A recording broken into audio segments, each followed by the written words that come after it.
So I just wanted to make a quick little video because a friend of mine had some questions. I give him some cast bullets. He said they didn't stabilize out of his AR-10, right? So all I'm doing is I got this Lee 10 pour pot, 10 pound, bottom pour, lead pot, right? And it's got the rod here, and this actually lifts up a little bit out of the bottom of this pour pot when it's molten. It pours out the bottom here. And right now I just got 2 ingots, which allows to do about the right height to pour from my 5 cavity powder coat specialty mold. Right. And this mold is an accurate branded. You're not going to be able to see it for fuck because my camera doesn't want to focus. It's an accurate branded 264 grain 31 caliber custom dimensions supposedly to it. So I just let this, got an extension cord run from my little shed to my garage, which has a light fixture that has if I turn the light on, it turns power on. If I turn it on inside the house, it turns power on to that little alcove I have, which is a garage that doesn't have a door for some dumb reason. Louisiana has that. That's the only power to that alcove, and it has an extension cord jack for an extension cord on that outlet, and it's attached to the side of the fucking wall. So I stuck my extension cord into that outlet and run it back to my fucking shed back in the backyard. So I have some kind of power for lighting and my lead pour pot because I cast in this fucking shed here, and I put that fan right there to blow across it to get it hopefully outside of the room mostly. And I try to stay as low as possible when I'm doing it. I just turn it up all the way. It pours 10 pounds, comes out. Bullets come. They were right here, but this just broke on me. So I'm going to have to get it stood up. And I just put a little water in this thing.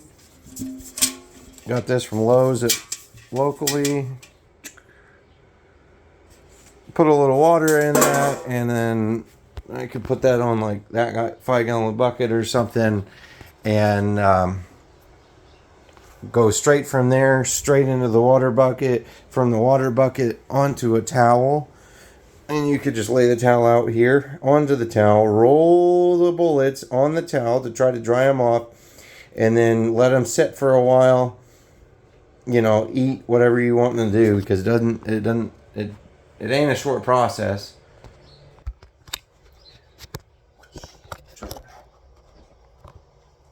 Yeah, that's pretty good. So you roll your towel, and the ball of bullets will flow through the towel and whatnot and get most of the moisture off, and then you let it just kind of sit there in a pile, open air pile on the towel, in a dry spot on the towel.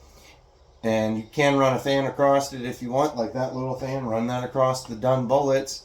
I mainly just run straight from the pour pot into the water to heat quell them, so that way they're safe to touch if I wanted to mess with it, but you can't put it back in your lead pot immediately because it has water on it. Go from that, and then you take a small, hell, you could, if this wasn't an ammo case, you could tell that, you could take about this size. This would probably only hold quarter to half a pound of powder coat, and I used that Eastwood Ford Light Blue. I put my powder coat in this, get to something like this, put your powder coat in one, put a decent amount of bullets, don't fill it all the way, you still got to have shake room, so about full of bullets, no more, and then just shake the shit out of it and do like this. If you have to, cover your face in case this doesn't seal. You should get one that seals. You want to do plastic, they say. I don't think it matters because you're literally just trying to attract a little bit of powder onto the bullets.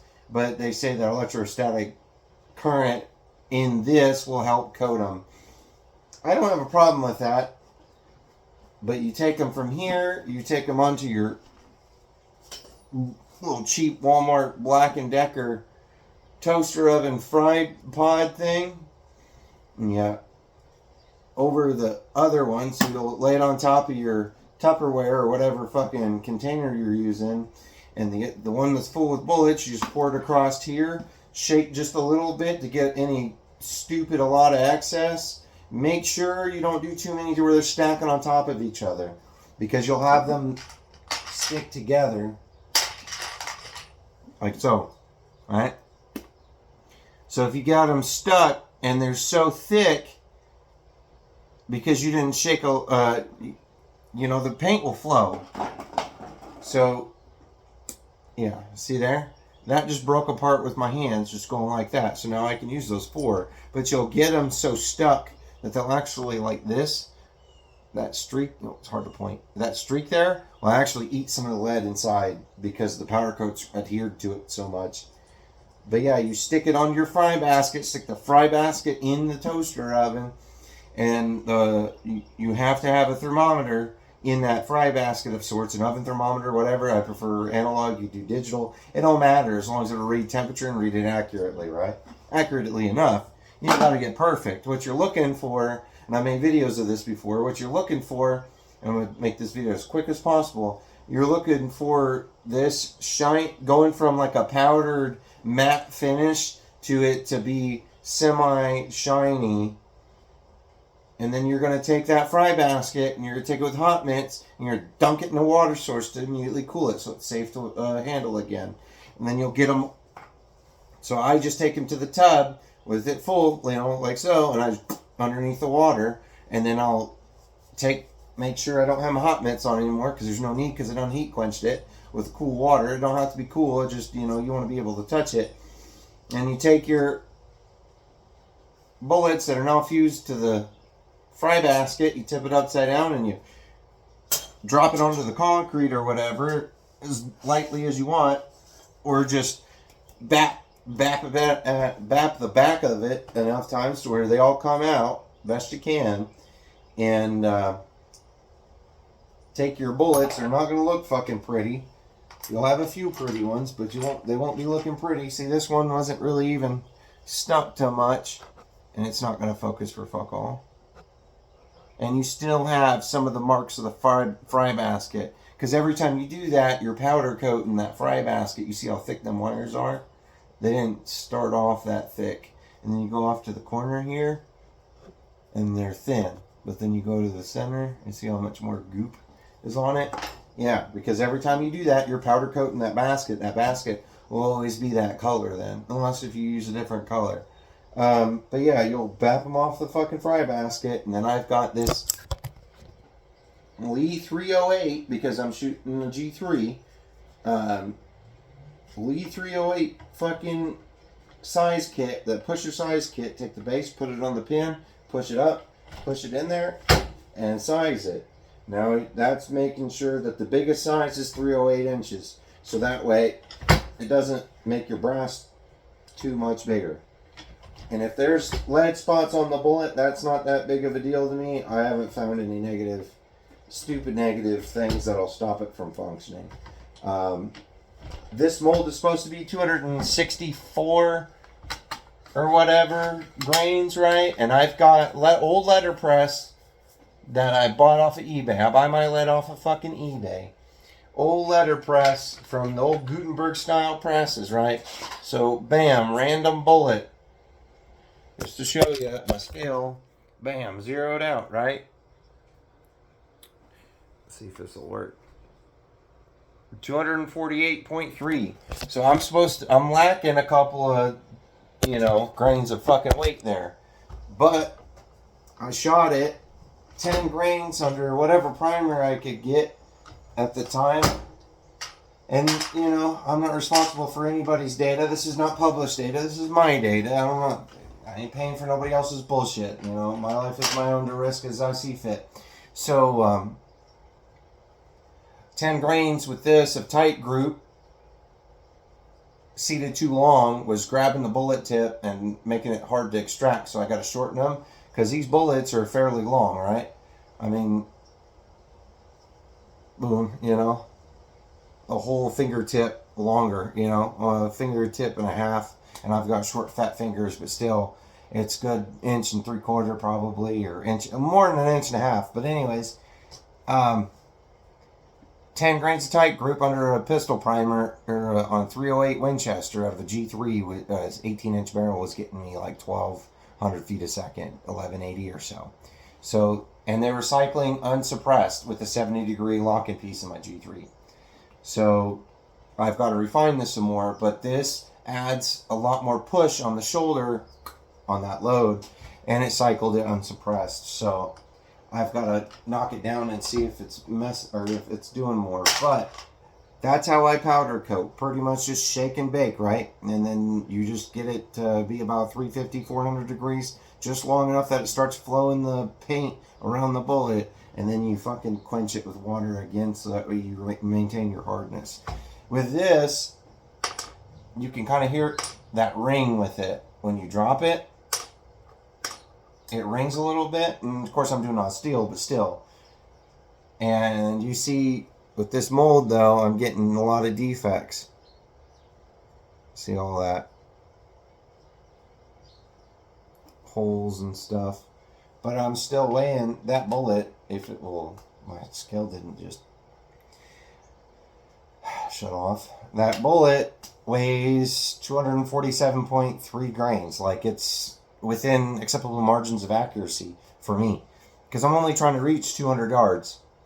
So I've got to mess with this some more, but it looks like it'll stabilize at 25 or 25 yards or so. It stabilized. I did have one go sideways, but I think it was off kilter. I don't know why. It probably just hit the baffle or something somehow, some way. I don't know. I ain't too worried about it right now. I'll do some more testing with it. But yeah, that's pretty much all I do without making it too long and showing you the whole process. Because if I show you the whole process, it'll be like a 3-hour video. But yeah, I have like that. I just split 3 into 2. They stick together, and I've got a little scratch mark there. You're not going to be able to see it real well. See that? Doesn't affect it at all. If it does, it's not enough for me to worry about. It's so cheap to fucking make compared to buying 260 grain match, Barnes VLD, ELD, ELDX, or whatever the fuck match bullets to get this about the same weight. To buy those bullets, it's $1 a fucking bullet, not a fucking round. A bullet. But you're getting the quality of a good, made bullet. But the fuck do I need $1 a fucking bullet for when I'm just shooting 200 yards? I'm not shooting much past that. And if I do, it's just I don't expect nothing out of it. Really, to be honest with you, I'm more focused on 25 yards. But I want it to be a general purpose. I want to get used to this round that I'm making. A general purpose service cartridge. With manufacturable bullets, as in, yeah, see this? The way I get this apart is I'll take the higher half and stick it in there, and then I'll just bop on it, and it just split it apart. Now, that's not good, because then you'll have that little ring on it where they were joined together, where the powder paint couldn't actually reach. So I don't really like this bullet, but it's the heaviest thing I can get in a cast bullet for 30 cal, and it's plenty heavy enough to do the job. I don't like it because I don't feel like it feeds that well in my weapon, but every weapon feeds differently. So like this would be great for a fucking 30-06 single shot or something like that, where you're just looking to hit a deer subsonic with as much performance as you can, or whatever the fuck, because it's at about 1,200 feet per second. It's really, if I get it to where I want it to be, it'll be like shooting a 45 Colt out of a 308. That's what it'll be like. It'll be, a 250 grain bullet going 1,000 feet a second, 1,100 feet a second. And that's about what a 45 Colt does that's been stoked up. So, it's plenty lethal. It's just a little more aerodynamic because it's a long, slender bullet. Anyways, thanks for listening to my little bullshit and spiel today.